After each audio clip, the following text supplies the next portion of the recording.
Astrobot ha vinto il Game of the Year 2024, un riconoscimento accolto con entusiasmo da molti, ma anche accompagnato da critiche che, ancora una volta, mettono in discussione il valore del genere platform. C'è chi continua a definirli giochini, titoli minori o, peggio ancora, giochi per bambini, come se fosse una critica questa.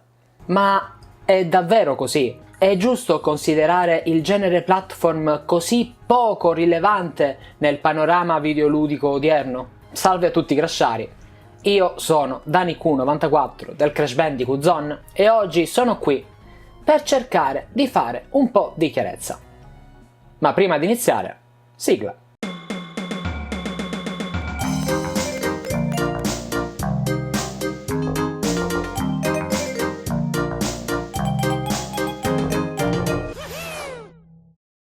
Prima di poter analizzare o anche stesso soltanto azzardare a dire qualcosa è giusto farsi una domanda. Che cos'è un platform e perché è così importante? Il termine platform deriva dal fulcro stesso del gameplay, il superamento di piattaforme e ostacoli tramite salti, arrampicate e movimenti acrobatici. È un genere che sin dagli arbori si è evoluto esponenzialmente ed enormemente. Dai classici platform a scorrimento orizzontale come Super Mario Bros. Siamo passati poi a soluzioni più complesse, livelli verticali, piattaforme su più piani, ambienti 2D con elementi tridimensionali, ovvero i famosi platform 2,5D o 2.5D, ed infine la rivoluzione del 3D introdotta da titoli iconici come Super Mario 64 ed il primo Crash Bandicoot. Questi due giochi non hanno soltanto ridefinito il genere, ma hanno segnato una svolta nella storia dei videogiochi a tutto tondo. È impossibile negare il loro impatto. C'è un prima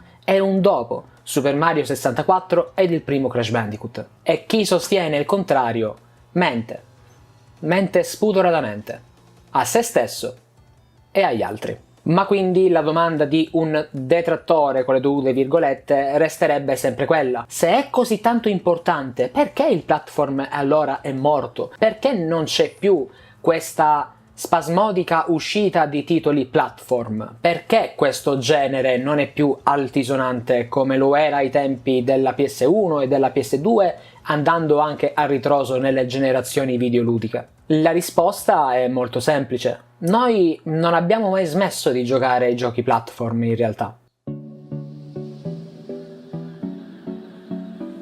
È vero, nonostante questa eredità, il platform continua ad essere sottovalutato da una parte del pubblico. Eppure, tutte le sue meccaniche sono tuttora fondamentali nei titoli mainstream. Pensate a giochi come Spider-Man 2 di Insomniac, gli Uncharted di Naughty Dog o addirittura ad un Horizon, sia il primo che il secondo, di Guerrilla Games. Tutte esperienze che fondano la maggior parte del loro successo sulle meccaniche di movimento, di salti, arrampicate e interazione con l'ambiente, eredità diretta dal genere platform. Tutto si potrebbe dire che è iniziato in quel dei primi del 2000 con quella perla assoluta di Prince of Persia: Le sabbie del tempo, perché è da lì che il platform si è evoluto ancora di più, diventando quello che oggi viene chiamato action adventure in terza persona. Anche giochi come Assassin's Creed, per esempio, successore spirituale ed evoluzione della trilogia delle sabbie del tempo di Prince of Persia, con il suo parkour fluido, o addirittura The Legend of Zelda Tears of the Kingdom, con la sua enfasi sull'esplorazione verticale, devono molto alle radici del platform. Non si può quindi ignorare che qualsiasi gioco che ci faccia saltare, arrampicare o superare ostacoli virtuali si rifà in qualche misura ai principi base di questo leggendario genere. Ed è proprio per questo che di conseguenza la proclamazione di Astrobot è un segnale positivo. Ma positivo per quale motivo?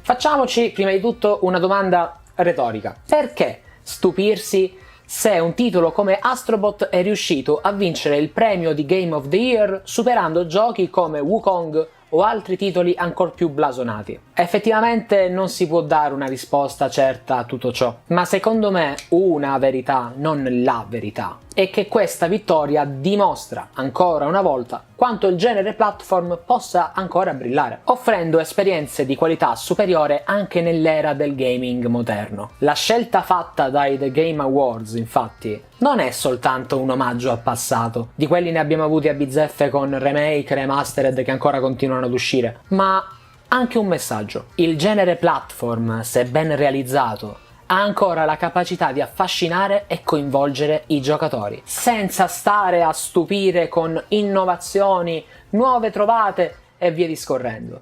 Il gioco deve semplicemente divertire. Astrobot non è soltanto un gioco per nostalgici della grande PS, ma un titolo che nel suo piccolo ha saputo innovare un mercato, ovvero quello di Sony, che ormai non vantava più titoli platform di questo tipo. Ed è proprio grazie a questo che è riuscito a conquistare il pubblico contemporaneo, dimostrando che il gaming moderno può ancora riconoscere e celebrare le sue radici. In un panorama spesso dominato da open world, shooter e action RPG, la vittoria di un platform è un segnale incoraggiante. C'è ancora spazio per la varietà e per giochi che, pur rifacendosi a meccaniche tradizionali, già viste e riviste, collaudate, sanno evolverle e renderle attuali, piacevoli, divertenti. E ad oggi non mi spavento a dire che se un titolo come Astrobot può essere il miglior gioco dell'anno 2024, allora forse il futuro del gaming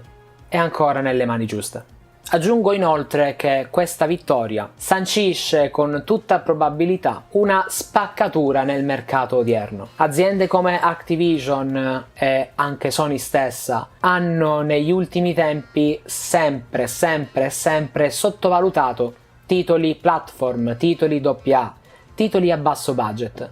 Sono sempre alla ricerca costante di titoli GaaS, Game as a Service o dei blockbuster giganti AAA, quadrupla e quintupla, mancando però il bersaglio e facendolo mancare di conseguenza anche ai videogiocatori sulla norma di un videogioco. Il videogioco non deve soltanto saperti colpire con la sua trama, farti stupire con la sua grafica o farti appunto raccogliere insieme ad amici sia online che in locale per giocare assieme. Un videogioco, prima di tutto, deve saper divertire. Quindi spero che questa vittoria sia un grande schiaffo morale ad un'azienda come Activision, che ha preferito mungere ancora quella vacca ormai magra di Call of Duty piuttosto che dare lustro a due potenti IP come Crash e Spyro. Ma potrei anche dire Ubisoft, che comunque si sta svegliando con Rayman. Potrei dirne tante di aziende, e secondo me Astrobot, già con la sua uscita, con il suo successo, con la sua vittoria ai Game Awards, ha creato un precedente. Ed io, così come tanti altri su YouTube, non possiamo che esserne contenti di questo. Perché se c'è una cosa che manca nel panorama videoludico al di fuori di Nintendo, che fa comunque dei signori platform,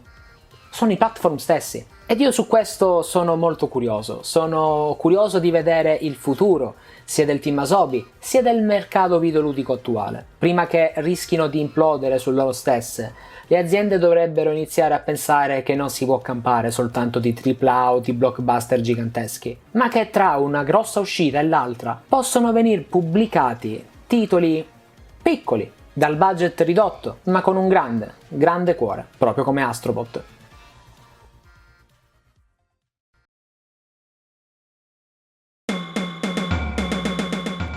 Bene Crashari, io dovevo dirla questa cosa, era più forte di me. Quando ho visto che Astrobot ha vinto il Game of the Year ho esultato. Ero contento. Poi certo, vedendo i commenti dicevano il giochino poteva vincere l'ennesimo Souls-like, e allora lì mi sono un po' triggerato. Ci sono cascato, purtroppo. Fatemi sapere che cosa ne pensate qui sotto nei commenti. Siete contenti per la vittoria di Astrobot? Preferivate vincesse Wukong o il DLC di Elden Ring? Scrivetelo qui sotto nei commenti e instauriamo una bella discussione. Come sempre potete trovare me e tutti gli altri del Crash Bandicoot Zone nei link che state vedendo qui sotto in sovraimpressione in questo momento. Abbiamo il forum ufficiale, il sito contenitore di notizie, una enciclopedia quotidianamente aggiornata sulla serie di Crash Bandicoot. Abbiamo le varie pagine social come Facebook, Instagram, X, Threads, TikTok, Abbiamo anche un canale Telegram. Decidete voi dove andare per entrare a far parte della community più vecchia e più longeva di Crash Bandicoot in Italia. Noi come sempre ci rivediamo in un prossimo video Crashari, statemi bene e ancora una volta, oggi e per sempre, viva i platform e Crash Bandicoot!